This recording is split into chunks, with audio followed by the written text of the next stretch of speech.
तो हेलो दोस्तों, नमस्कार। फिर से आप सभी का स्वागत है हमारे यूट्यूब चैनल मिस्टिक मानस में। दोस्तों, जैसा कि आपने थंबनेल वगैरह तो देख ही ली होगी, तो आपको हम बता दे रहे हैं क्या है। तो पूर्व राष्ट्रपति श्री रामनाथ कोविंद जी हमारे रायबरेली आए हुए हैं। क्यों आए हैं, चलिए आपको बताते हैं। तो आपको बता दें कि आज यानी 20 नवंबर को रामनाथ कोविंद जी हमारे रायबरेली आए हुए थे। और वो आए थे क्योंकि उनकी बेटी के ससुराल पक्ष में कोई मांगलिक कार्यक्रम था, जो कि हमारे रायबरेली के शिवाजी नगर ITI कॉलोनी के पास वो पूरा संपन्न हुआ है। तो वहाँ पर उस कार्यक्रम में सम्मिलित होने के लिए, उस कार्यक्रम को अटेंड करने के लिए श्री रामनाथ कोविंद जी रायबरेली पधारे हुए थे। और दोस्तों, इतना ही नहीं, पूर्व राष्ट्रपति जी ने मीडिया के साथ कुछ वार्तालाप भी करी, जिसमें उन्होंने बहुत ज़रूरी मुद्दे पे बात करी है। जैसे कि अब चुनाव आने ही वाला है, तो उसके बारे में भी उन्होंने कुछ झलक दी है थोड़ी सी। वो भी अभी आप आगे वीडियो में सुनेंगे। तो चलिए हम आपको सुनाते हैं कि पूर्व राष्ट्रपति जी कोविंद जी ने आखिर क्या कहा है।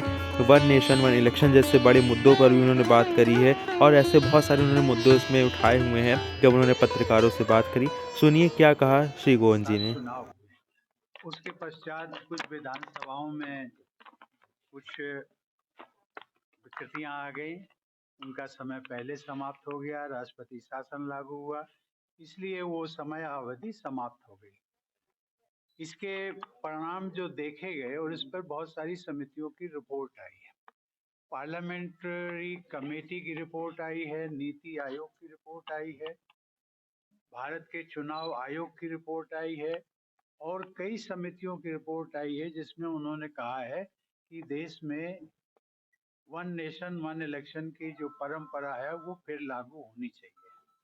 भारत सरकार ने एक हाई लेवल कमेटी नियुक्त की है, उसका मुझे चेयरमैन बनाया है और उसमें और भी हमारे सदस्य हैं।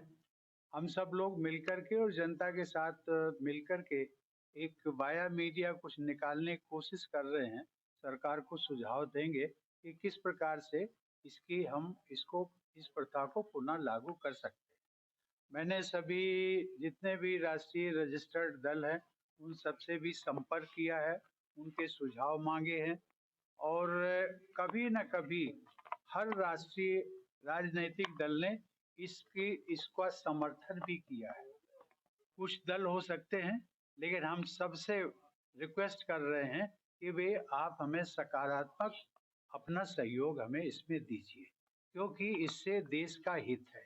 ये एक राष्ट्रीय हित के मुद्दा है, इसमें किसी भी राजनीतिक दल का कोई लेना देना नहीं है। एक एग्जाम्पल हम आपको देते हैं, आप बड़े विद्वान मीडिया के लोग हैं, आप इस पे सोचिएगा कि ये प्रथा यदि लागू होती है तो उसका जो भी केंद्र में राजनीतिक दल सत्ताधारी दल होगा उसको फायदा होगा, वो चाहे बीजेपी हो, चाहे कांग्रेस हो या दूसरे राजनीतिक दल हो।